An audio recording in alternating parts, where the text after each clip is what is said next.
আসসালামু আলাইকুম। মূলত এখন আমি একটা লজিকের যে টাইপ সি এটা সাকসেসফুলি উঠামো আর লাগামো। লজিকটা কিনে আনছি আমি পাইকারি 100 টাকা দিয়া। মূলত এই লজিক যারা কিনবেন, যারা নতুন টেকনিশিয়ান ভাই আছেন, তারা অবশ্যই লজিক কেনার আগে লক্ষ্য রাখবেন, সবকিছুই লক্ষ্য রাখবেন। তারপরও যে অ্যান্টেনাগুলো ঠিক মতো আছে কিনা সেটাও দেখে নেবেন। কারণ আমি এটা লজিক আইনা দেখে যে বাসার মধ্যে যে অ্যান্টেনা খুঁজে পাইনি, অ্যান্টিটা কোথায় গেছে আমি বলতে পারি না।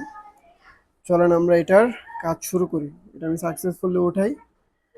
আমি চার্জিং পোর্টটা সাকসেসফুলি ভাবে উঠাই। হিট দেই আমি 250, আর 300 দেয় অনেকে, 350 দেয় হ্যান্ড স্কেলের উপর।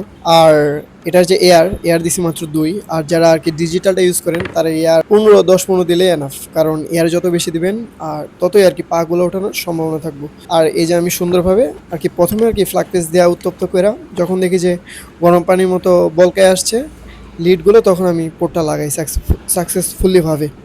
এখন আমি পোর্টটার ভিতরে আর কি এই দিতেছি অকটেল দেয় অনেকে, আমি থিনার ইউজ করতেছি কারণ পোর্ট লাগানো আমার সাকসেসফুলি ডান। এভাবেই পোর্ট লাগায়। এখন মূলত অনেক টেকনিশিয়ান আছে বা অনেকে আর কি টাইপ সি লাগাতে আর কি সমস্যা হয়, তারা আর কি লজিকটা চেঞ্জ করে দেয়, কারণ বাজারে লজিক খুব সস্তায় পাওয়া যায়।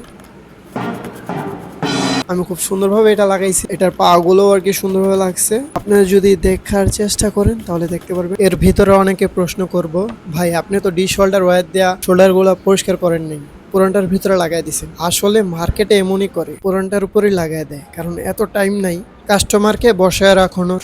আর কাস্টমারও অনেক ধৈর্য কম থাকে, এটা আমি বাস্তবে প্রমাণ পাইছি। চ্যানেলের মধ্যে বেসিক কম্পোনেন্ট সম্পর্কে আর কি বিস্তারিত দেওয়া আছে। তাছাড়া কিভাবে চেকিং করবেন, নষ্ট হলে কি করবেন, সবকিছুই দেওয়া আছে। দয়া করে চ্যানেলটা সাবস্ক্রাইব করবেন। আর নতুন টেকনিশিয়ানদের জন্য শুভকামনা। ভিডিওটা এই পর্যন্তই। আল্লাহ হাফিজ।